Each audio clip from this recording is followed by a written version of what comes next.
Muito bem, turma, vamos iniciar os nossos trabalhos nessa semana trazendo mais uma edição do Switch TV Show, né, cara? Vamos aqui para mais uma edição desse programa maravilhoso, seu programa diário sobre NBA aqui no YouTube. Quem fala com vocês é o Luiz Fernando, grande prazer, né? Grande privilégio ter a sua audiência, muito bom ter você aqui. Vamos aqui para a primeira edição dessa semana.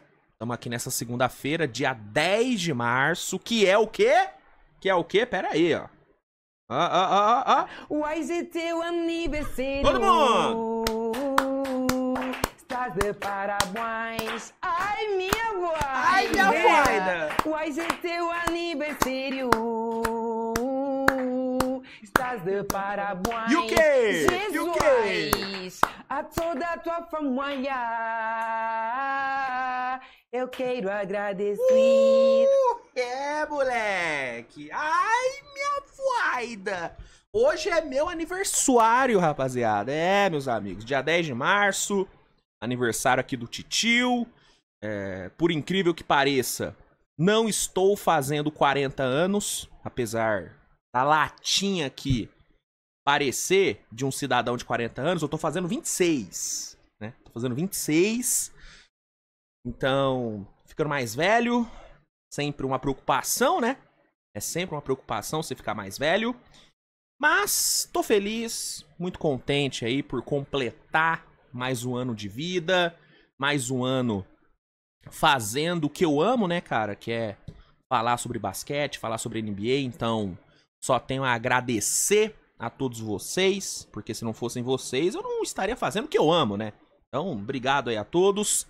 Já aproveito para agradecer de forma antecipada a todos que, né, já me mandaram ou irão me mandar parabéns. Então, já agradeço a todos vocês, obrigado mesmo. Vou tentar responder todo mundo no Instagram, aqui também na aba comunidade, eu postei uma fotinha também, né? Muita gente já tá mandando parabéns por lá. Vou tentar responder todos vocês, mas caso eu não consiga responder, já fica aqui o meu agradecimento geral, né? Obrigado a todos aí. E vamos lá, né, cara? Vamos aqui para mais um ano de vida, mais um ano de trabalho. Ai, foi um ano passado foi duro, hein? Mas esse ano tá sendo melhor. Esse ano tá sendo melhor. Eu tenho certeza que o meu aniversário de 27 anos vai ser ainda melhor do que o meu aniversário de 26, que já tá sendo maneiro, hein? Meu dia já começou bem. Já, porra, tomei um cafezinho da manhã especial. Pô, maravilha, cara. O dia já começou espetacular e vai ficar ainda melhor, hein? Vai ficar ainda melhor. Ontem o Tandão ganhou, né? Já pra fazer a minha alegria de hoje. O Corinthians também ganhou. O Corinthians ganhou do Santos, do Neymar. Ganhou, né? Maravilha. Então, pô, aniversário já está sendo espetacular. Já está sendo espetacular. Enfim, vamos aqui então trabalhar. Vamos aqui, né, iniciar os nossos trabalhos. Edição de hoje, rapaziada. Vamos falar sobre os jogos de domingo. Tivemos uma ótima rodada nesse domingão. Ao todo foram 3, 6, 8 jogos disputados. Rodada relativamente cheia, né? E aí eu vou passar pelos jogos de domingo, vou comentar também sobre algumas notícias que saíram. Tem a notícia, né, sobre a questão da lesão do LeBron, uma notícia importante. Torcedores do Lakers aí, todos estavam apreensivos sobre essa questão da lesão do LeBron. Vou comentar sobre a notícia que saiu ontem. E é uma notícia até que boa, né? Até que boa.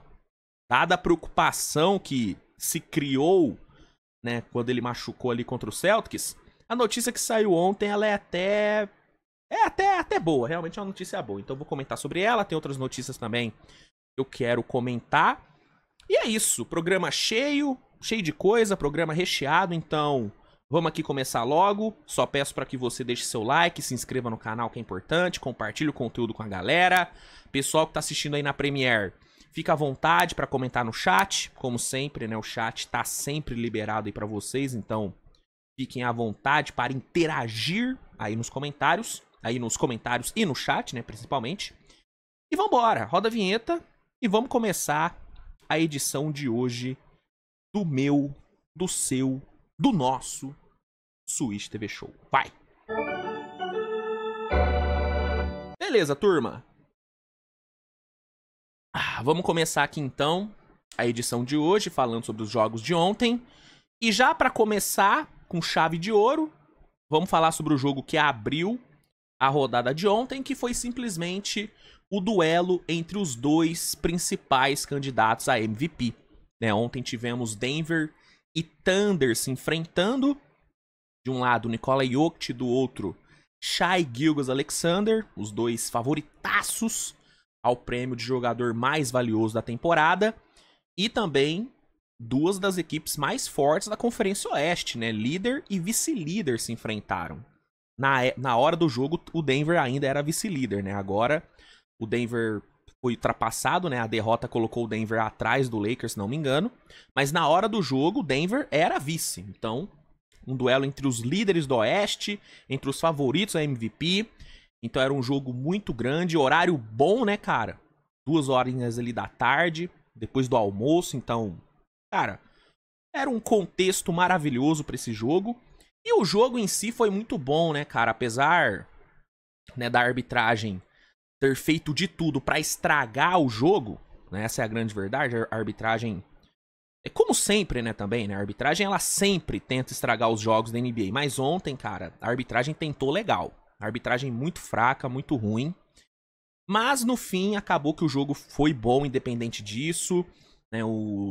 Tanto o Jokic como o Shai entregaram grandes atuações. Claro, ambos também tiveram seus problemas, principalmente nos arremessos, né? Os dois.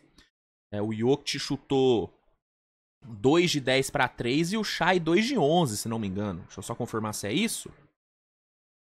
Exatamente. Shai 2 de 11 e o Jokic 2 de 10 no perímetro. Então os dois tiveram problemas ali nas bolas de 3. Mas, apesar desses problemas, ambos também produziram muito bem, né? O Jokic saiu do jogo com mais um duplo-duplo, 24 pontos, 13 rebotes, 9 assistências, deu 3 tocos ainda. O Jokic, que durante o jogo acabou tendo um problema ali no cotovelo, né? Ele bateu o cotovelo na quadra, se não me engano, no segundo quarto. E claramente aquilo incomodou ele bastante durante o jogo. Então, tem esse ponto que é importante falar. O Shai não teve nenhum problema relacionado a isso. E terminou com um jogo de 40 pontos. Mais um jogo de 40 pontos para ele. O 11º na temporada. Ele que é com folgas o maior cestinha da NBA nessa temporada. Ah, mas é só por conta dos lances livres. Tira os pontos do lance livre do Shai na temporada. Ele ainda é o cestinha da temporada. Né? Ontem ele cobrou só 8 lances livres. Dos 40 pontos, só 8 vieram no lance livre. Então não me vem falar que o Shai só pontua do jeito que pontua por conta dos lances livres. Ele pontua porque ele é absurdo.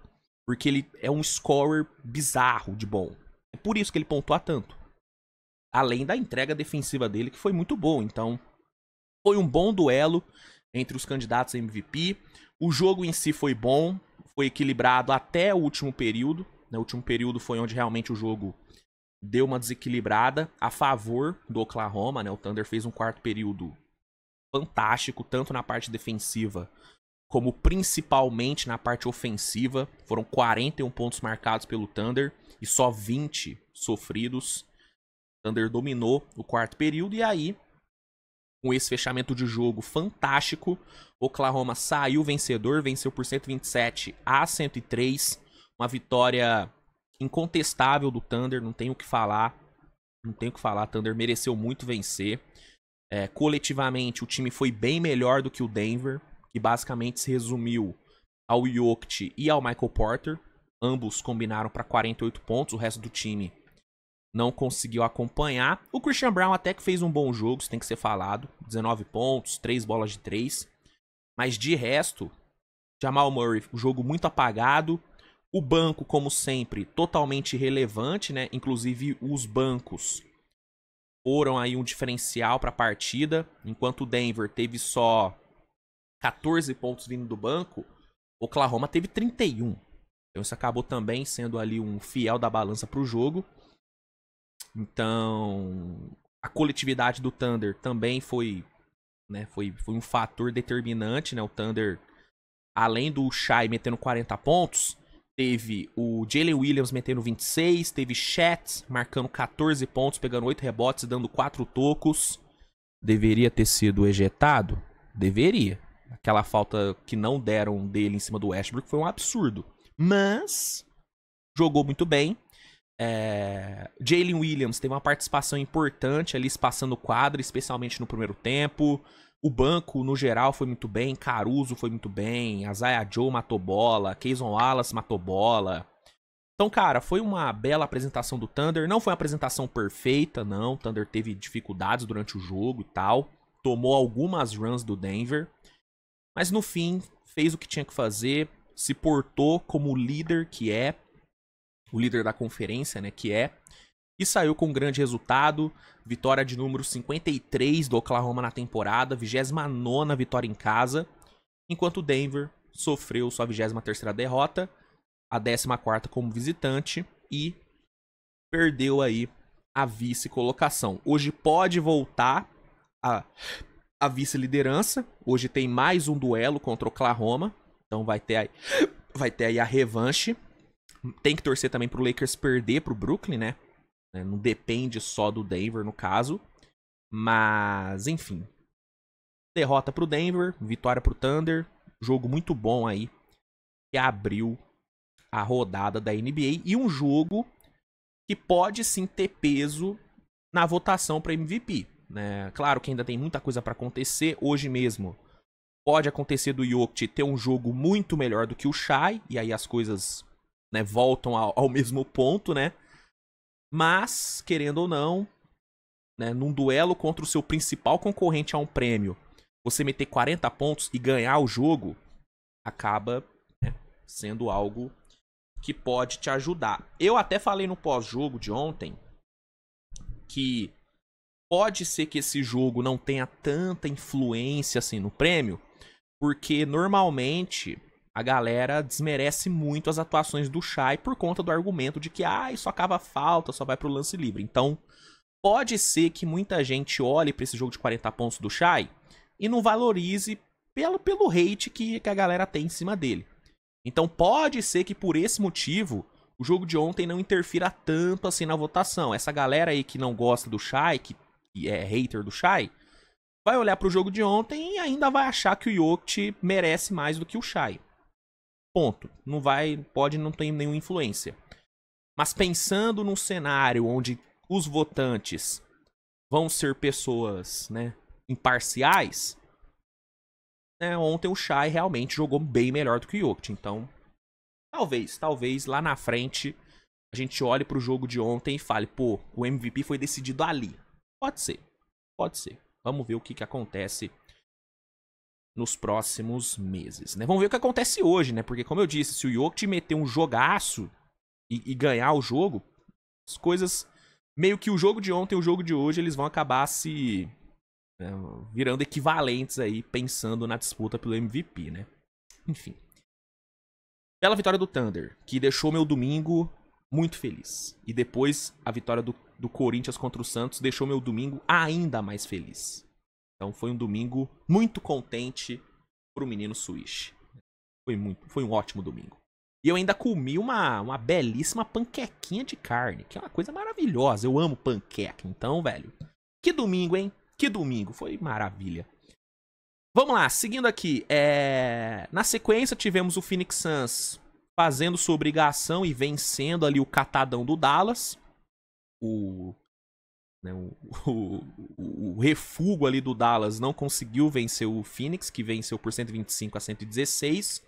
Vitória fora de casa, né? Apenas a 12ª vitória do Suns como visitante na temporada. Visitante bem ruim aí. Mas ontem, cara, dado o contexto de lesões no Dallas, não tinha como não ganhar, né? Não é que também, não é como se o Suns também tivesse feito um puta jogo. Não fez. Fez um jogo bem do meia boca. Mas fez a obrigação, ganhou. Duran e Booker foram os grandes destaques ali do time, né? Duran com 21 pontos, 9 rebotes, 8 assistências, flertando aí com triple-double.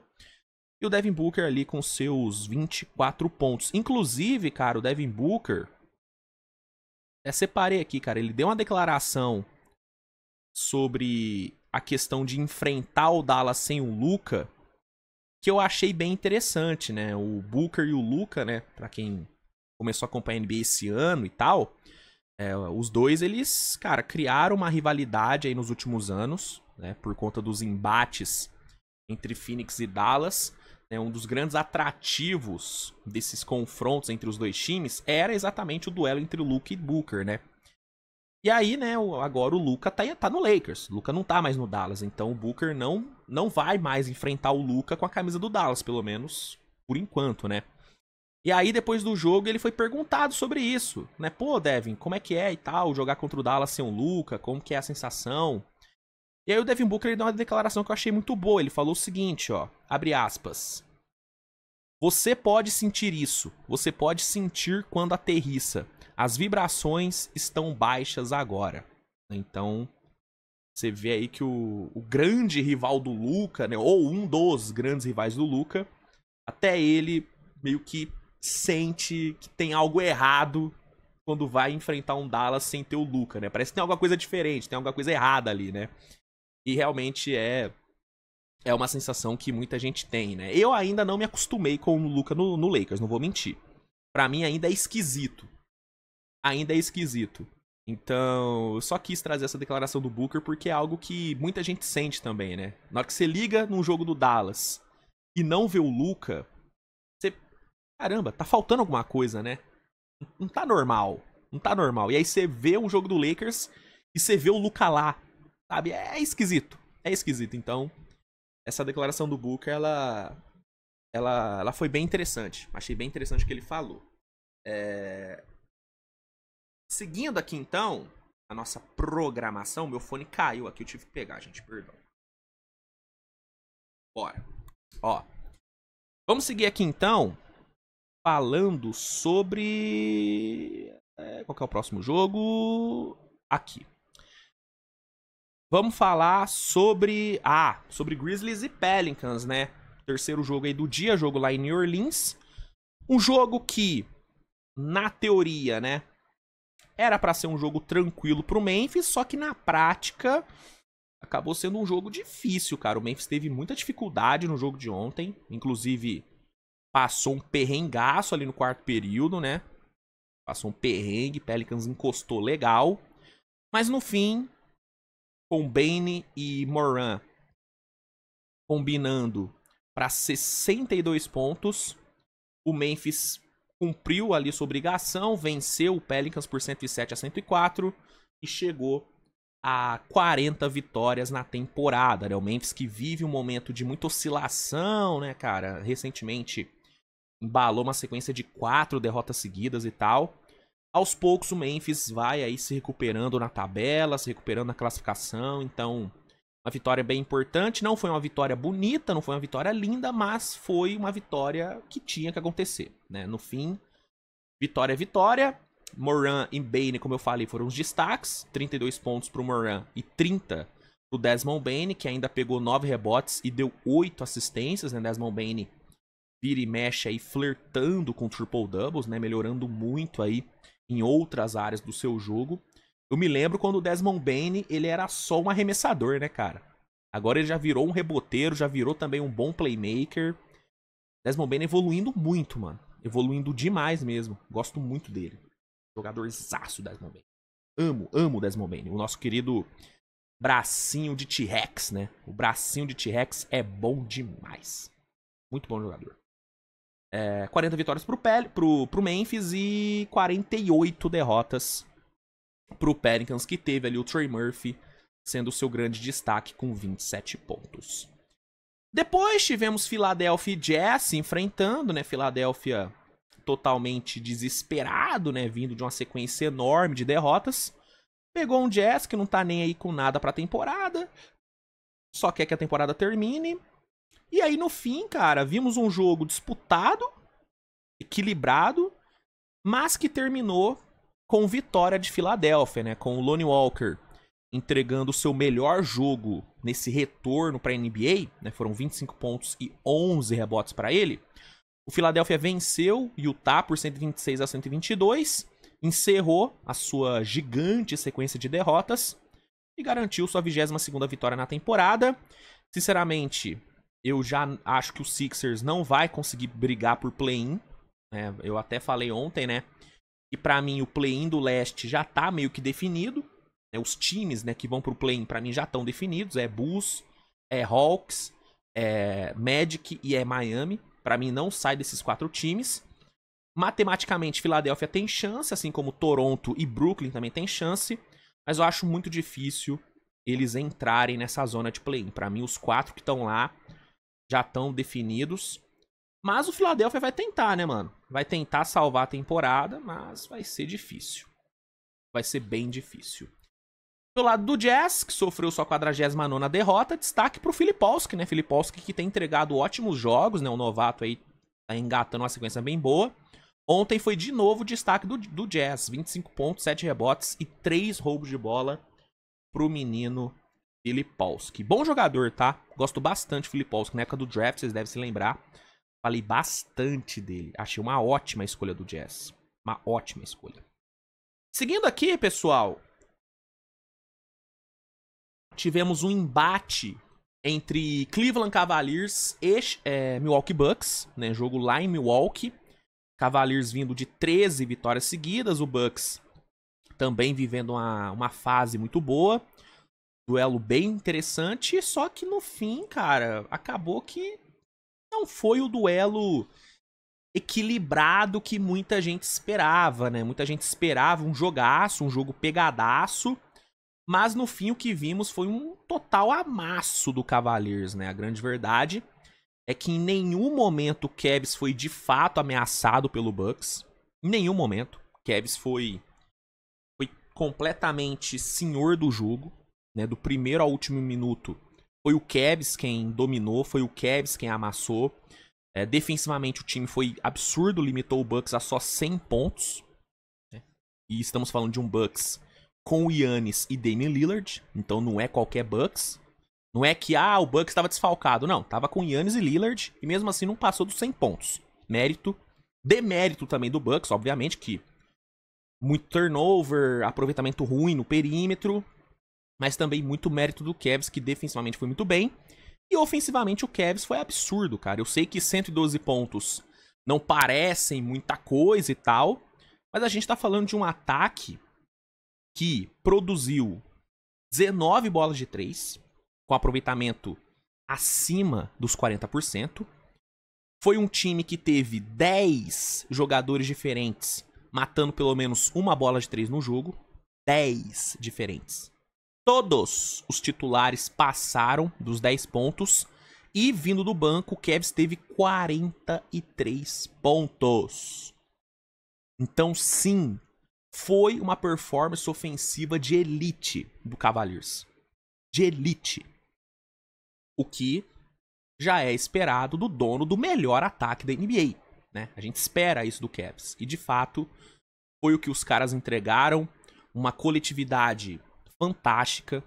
Fantástica. Não teve nenhum cara, assim, que se destacou muito mais do que os outros. Todo mundo jogou num nível muito alto. Então, cara, uma apresentação de gala do Cavaliers. Os caras embalaram aí sua 14ª vitória seguida. O time tá voando, mas assim... Mas voando muito, cara. Voando muito. Né? Líder com sobras da conferência. Conferência essa que tem simplesmente Boston Celtics. Então, né, existe um mérito muito grande em você nadar numa conferência que tem a equipe do Celtics. Melhor ataque da liga. Um dos melhores elencos da liga. Uma das melhores rotações da liga. E o melhor treinador da temporada. Para mim, hoje... não cabe discussão. Kenny Atkinson é disparado o melhor treinador da temporada. Claro, a gente pode destacar outros bons trabalhos, mas nenhum é tão impactante quanto o do Kenny Atkinson. É realmente uma coisa impressionante, ainda mais considerando que é o primeiro ano dele no time. Não é que ele tá no time há 2 anos e agora o trabalho dele desabrochou. Não! Primeiro ano dele, bichão. É o primeiro ano dele. Sabe o que tá me lembrando? Esse primeiro ano do Ken Atkinson no Cavs, e assim, guardadas as devidas proporções, tá? Mas me lembra muito o primeiro ano do Steve Kerr no Golden State. Me lembra muito. Vocês se lembram? Torcedores mais antigos do Warriors. Vocês se lembram do impacto que o Steve Kerr teve no primeiro ano dele? A forma como ele mudou o ataque do Warriors, a forma como ele fez o Warriors virar um time, cara, insuportável de jogar contra. Kenny Atkinson tá fazendo a mesma coisa, cara. É insuportável você jogar contra o Cavaliers, porque é um time que vai te massacrar nas bolas de 3. E quando você achar que, pô, beleza, a defesa deles não é tão boa quanto foi ano passado, você vai se deparar com simplesmente um Evan Mobley te engolindo no garrafão e um Jarrett Allen trancando completamente o aro. Fora que agora os caras têm DeAndre Hunter, que chegou, chuva de bola de 3 ainda mais, Donovan Mitchell, Darius Garland, sabe? É um time absurdo. E taticamente, cara, o Kenny Atkinson tá conseguindo fazer coisas que estão tirando mas o máximo do máximo de cada um dos jogadores, mano. Olha o que o Ty Jerome tá jogando. Olha o que o Sam Merrill tá jogando. Deu uma pequena rotinha aqui, gente. Desculpa. Perdão. Pequeno vazamento. Olha o que esses caras estão jogando, mano. Então, esse trabalho do Kenny Atkinson me lembra bastante mesmo, cara. O primeiro ano do Steve Kerr no Warriors.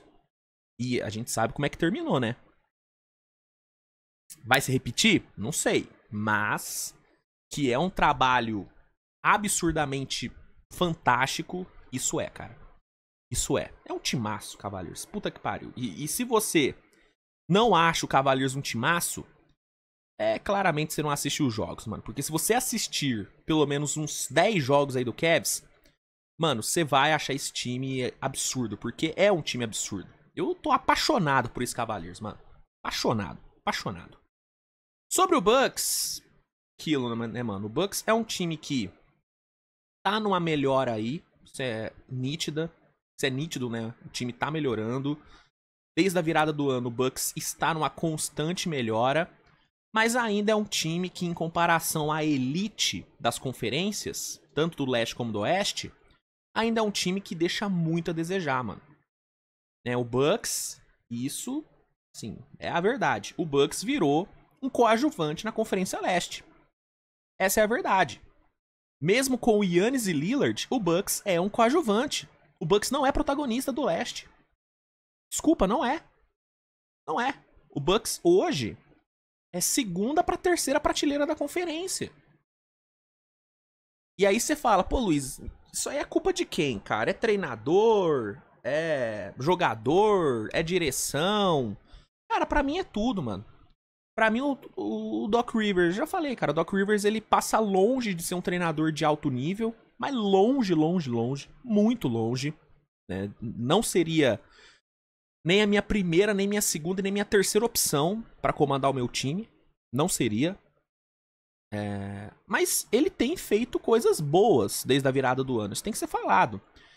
O elenco, eu não acho o elenco ruim, mas é um elenco, cara, que carece de material humano, principalmente no garrafão. Com todo respeito aí ao Brook Lopes, que eu adoro, acho ele um jogador muito bom. Mas, mano, em 2025 o Brook Lopes ser a sua única opção no garrafão, mano, é inviável, cara. É inviável. Não tem como. Não tem como, cara. Assim, já faz aí uns bons 3 anos aí, 3, 4 anos, que o Brook Lopes não é elite da... Não é assim, não chega nem perto da elite da posição. Não chega nem perto. E o cara ser a sua única opção, mano, é muito difícil. É uma parada difícil de se lidar. Então, é um conjunto de fatores que fazem o Bucks estar na posição que está hoje. É um time que vai pro playoff, vai, talvez até compita no playoff, mas é um time que não é protagonista. Não é. E é difícil, né? Você aceitar isso tendo Giannis e Lillard por lá, né? É foda. Um time com 2 caras desse calibre, cara, tinha que ser protagonista. E não é. E não é. Isso é complicado. E isso pro torcedor do Bucks deve ser bem difícil, mano. Deve ser bem difícil. Mas enfim. É a realidade do time. O Giannis fez um grande jogo, 30 pontos. O Lillard também foi bem, mas quando você enfrenta um time como é o Cavs, você ter boas atuações, você ter ótimas atuações individuais de 2 caras, não vai ser o suficiente.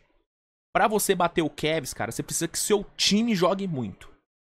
E no caso, o Bucks, como time, não chega nem perto do nível do Cavs. Essa é a grande verdade.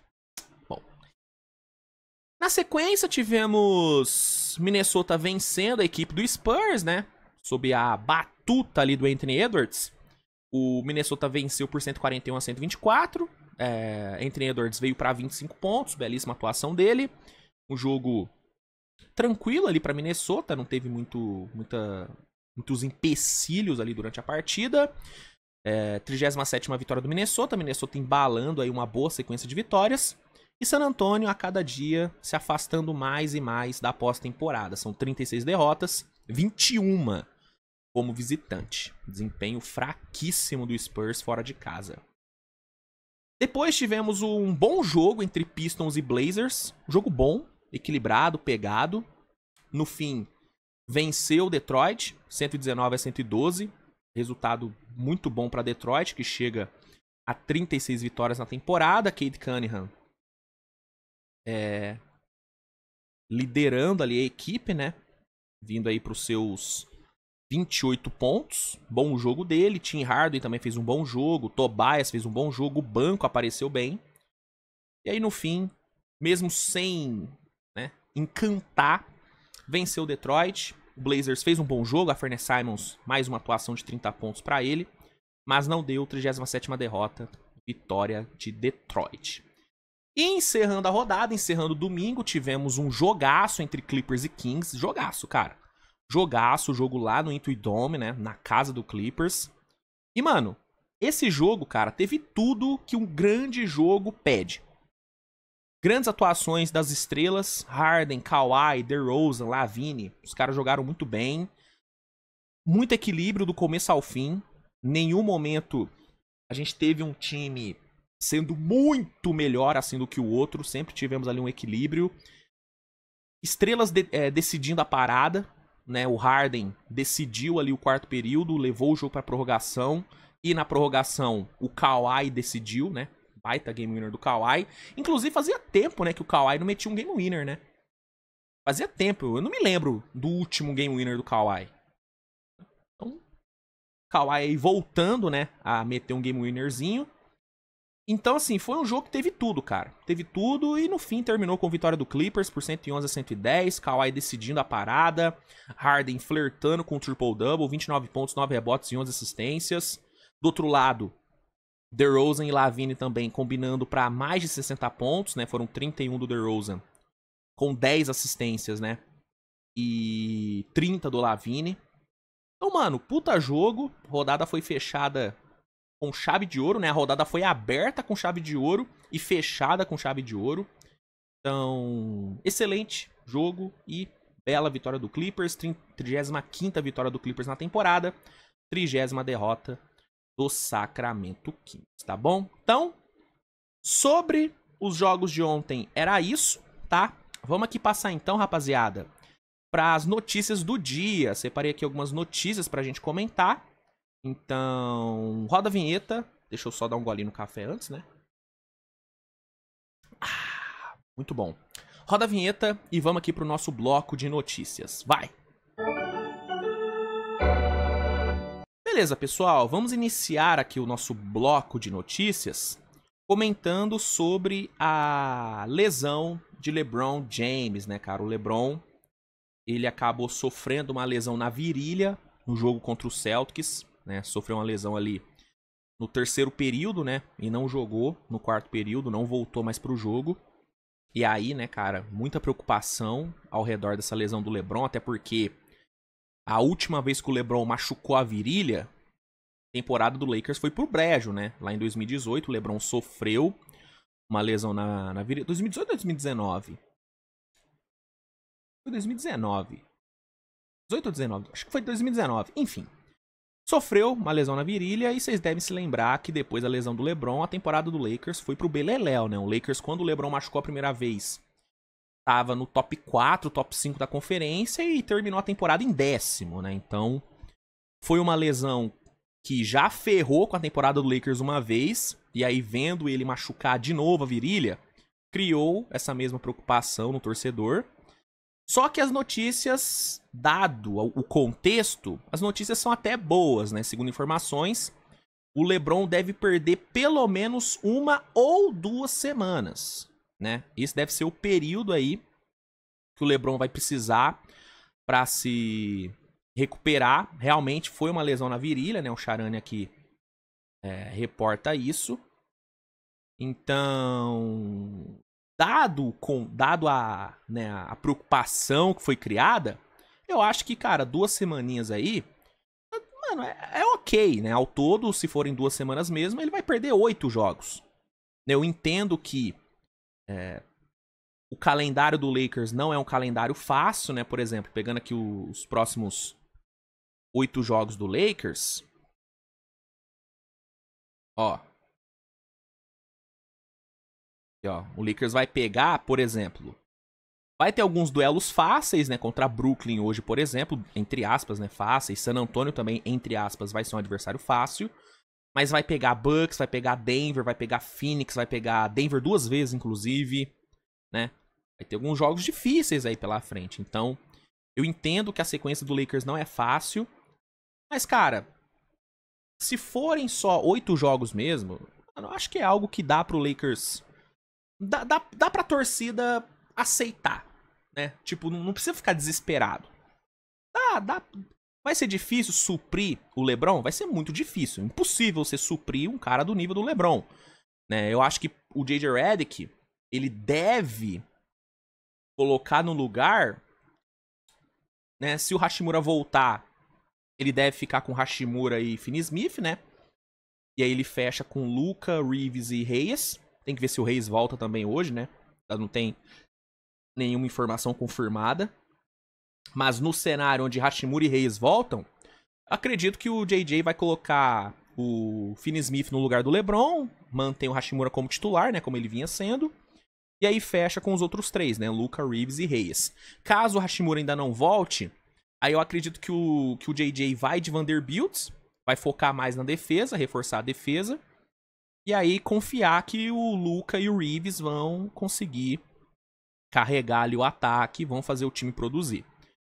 Então acho que é isso que o J.J. Redick vai fazer pra, nessas 2 semanas aí sem o LeBron. É torcer, né, pro Lakers, torcedor do Lakers no caso, né, é torcer pro Lakers terminar esses 8 jogos no positivo, pensando em se manter em zona de mando de quadra. E é isso, cara. E depois torcer pro LeBron voltar bem, né? Porque, querendo ou não, é um cara de 40 anos, né? E qualquer lesão desse nível pra um cara de 40 anos é complicado. Então, essa tem que ser a principal torcida do torcedor. Pro torcedor, né? É que ele volte bem e que durante esses 8 jogos o Lakers consiga terminar no positivo. Não vai vencer todos os jogos, obviamente. Esperar isso é ser muito otimista. Talvez aconteça, pode acontecer, né? Se o Luka jogar o que a gente sabe que ele pode jogar e se a defesa do Lakers continuar bem do jeito que tá, cara, pode ser que o Lakers embale 8 vitórias seguidas aí e vambora. Mas, sendo realista, vai ser difícil vencer esses 8 jogos. Todos esses 8 jogos. Mas acredito que terminar com sei lá, uma campanha positiva nesses 8 jogos, sei lá, uns 5-3, acho ok. Acho que é algo plausível. É algo plausível. Os duelos mais difíceis vão ser contra Denver. Os 2 contra Denver vão ser bem difíceis. Mas acho que dá pra fazer bom jogo, mano. Eu confio no trabalho do J.J. Redick. E pelo que o Luka vem jogando, e pensando que o Reeves vai voltar ao que ele tava jogando antes, acho que dá pro Lakers terminar com 5-3. Se pá, até um 6-2. Sei lá, 6-2 é muito otimismo? Talvez, não sei. Mas acho que dá pro Lakers terminar positivo nesses 8 jogos. E aí, se o LeBron voltar bem, se o LeBron voltar tranquilo, aí o mando de quadra ainda se torna algo bem plausível, bem possível. Se mantém, né, sendo algo bem possível aí pro Leicão. Tá bom? Então, sobre a questão do LeBron, era isso. Uma outra coisa sobre o LeBron que saiu nessa semana, e aí não é uma notícia em si, mas sim uma opinião que foi dada sobre ele. Foi uma opinião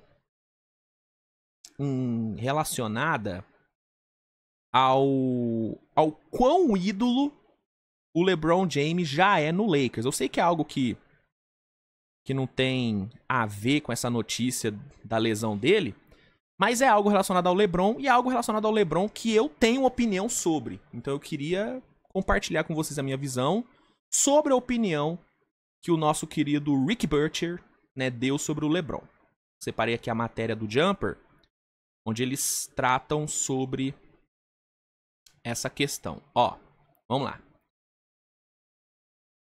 LeBron James já pode dizer que fez história com o uniforme do Lakers. Ele comandou, para começar, a tradicional equipe na conquista do título da NBA em 2020. Além disso, alcançou e segue alcançando uma série de recordes da liga desde que chegou ao time.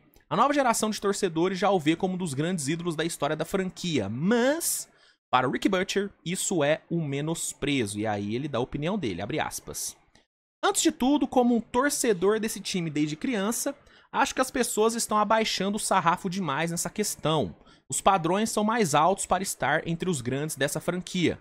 Para entrar na discussão, o cara deve ter 10 anos atuando lá e 3 títulos, só para começar. Então, LeBron não é um dos grandes da equipe. O Rick Butcher é comentarista da Fox Sports.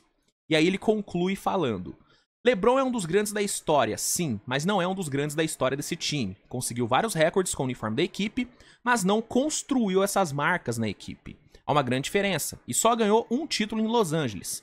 Vocês são loucos em cogitar que tem uma estátua na entrada do ginásio, por exemplo. Então, na opinião do nosso querido Rick Butcher, o LeBron não tá no topo dos ídolos do Lakers. Ele não questiona se o LeBron é um grande jogador do Lakers, ele não fala isso, mas ele fala que, pô, ele não tá no mesmo nível de Kobe, de Magic, não tá no mesmo nível desses caras.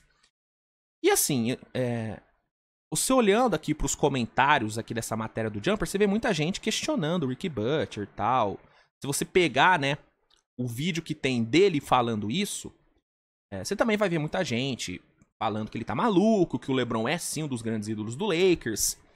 E assim, cara, apesar disso que ele falou soar como, né, algo, uma declaração forte e tal, pô, o LeBron não é um dos grandes ídolos do Lakers, como assim? Foi campeão e tal, é o LeBron James e pá. Eu não acho que ele tá 100% errado não, gente. Realmente, se eu fosse fazer aqui um top 5 de maiores ídolos da história do Lakers, cara, eu não sei se o LeBron entraria não, mano. Não sei, sinceramente. Não sei. Né? Se você pensa agora, se você falar, pô, Luiz, quem foram os 5 maiores jogadores a jogarem no Lakers? Aí com certeza o LeBron vai estar, porque o LeBron é um, né? Assim, a gente começa a conversa do LeBron com ele sendo o segundo melhor da história. A conversa do LeBron começa aí. Então, entre os grandes jogadores a jogarem no Lakers, o LeBron com certeza tá no topo. Mas, pensando em ídolo, aí eu acho que o LeBron tá atrás de uma galera. Por exemplo, eu acho que o Magic Johnson é muito mais ídolo no Lakers do que o LeBron. Acho que não tem nem discussão sobre isso. O Kobe é muito mais ídolo no Lakers do que o LeBron. O Kareem é a mesma coisa. E aí você vai para outros nomes. Por exemplo, Jerry West. Quem é mais ídolo no Lakers? O Jerry West ou o LeBron? Não sei. Eu não sei. O Jerry West é muito grande no Lakers. Ele é muito grande, né? O Shaq, pô, eu acho que o Shaq é bem maior no Lakers do que o LeBron. Minha visão. Eu não sou torcedor do Lakers, mas na minha visão de fora, eu acho que o Shaq é maior no Lakers do que o LeBron. Então, essa declaração dele, apesar de soar como algo... O cara tá maluco, como assim? Cara, eu não acho que ele tá maluco não, cara. Eu acho que faz muito sentido isso que ele falou. E é um cara que, declaradamente, é torcedor do Lakers, né? Então ele tem lugar de fala nessa questão. Tem lugar de fala. Então, eu achei essa declaração dele interessante porque ela levanta esse debate. O LeBron, ele é um top ídolo do Lakers? Eu acho que não, porque no fim do dia, mano, ele ganhou um título, né? Ele ganhou um título. E se não existisse play-in, ele teria acumulado algumas não idas para os playoffs também. Né? E aí entra naquele papo de que a passagem do LeBron no Lakers, querendo ou não, é meio decepcionante dada a expectativa que foi criada quando ele chegou. A partir do momento que você traz o LeBron James pro seu time e você junta ele com o Anthony Davis, mano, a sua expectativa é de enfileirar 3 títulos, no mínimo. E não foi o caso. Ganhou um, e depois nunca mais voltou às finais. Né? Acumulou alguns play-ins. Então, é uma discussão que eu acho interessante. Eu acho interessante. E aí eu quero que os torcedores do Lakers se manifestem aí nos comentários e comentem aí em qual colocação o LeBron tá entre os grandes ídolos da história do Lakers. O LeBron, ele pega um top 5, por exemplo? Ele pega um top 5? Comenta aí, que eu tô bem curioso, cara. Porque eu não sei se ele pega um top 5 não, mano. Eu não sei. Ó, Magic Johnson, Kareem Abdul-Jabbar, Shaquille O'Neal, Kobe Bryant. Só esses caras já estão na frente do LeBron. Questionável. E aí eu pergunto, quem é mais ídolo no Lakers? LeBron ou Paul Gasol? Ídolo no Lakers. Não tô falando no geral. No geral, o LeBron é muito maior do que esses... Assim, muito... Assim, do jeito que eu falo, parece que eu jogo os caras pra merda, né? Mas é que o LeBron, gente, ele é o segundo maior jogador da história da NBA, no mínimo. Então ele é maior do que esses caras, no contexto geral. Mas no contexto Lakers... O LeBron, ele é maior do que o Paul Gasol no Lakers. No Lakers. O Paul Gasol, ele ganhou mais do que o LeBron no Lakers, né? E foi protagonista junto com o Kobe. Foi protagonista junto com o Kobe. Então é uma dúvida que eu tenho, mano. Em qual colocação o LeBron tá entre os grandes ídolos da história do Lakers? É uma dúvida legítima que eu tenho. E aí eu deixo pra vocês, torcedores, comentarem aí. Porque... Isso é o tipo de coisa que quem tem que cravar é o torcedor.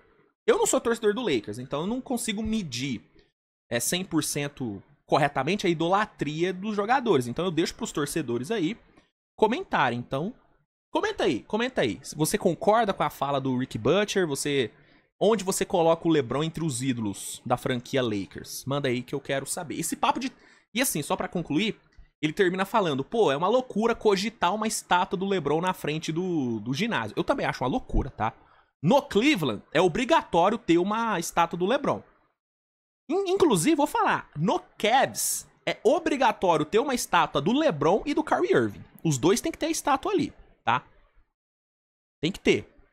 No Heat, eu acho que caberia uma estátua do LeBron do lado do Wade. Seria até bonito, seria até simbólico. Agora, no Lakers, hoje, é uma loucura uma estátua do LeBron.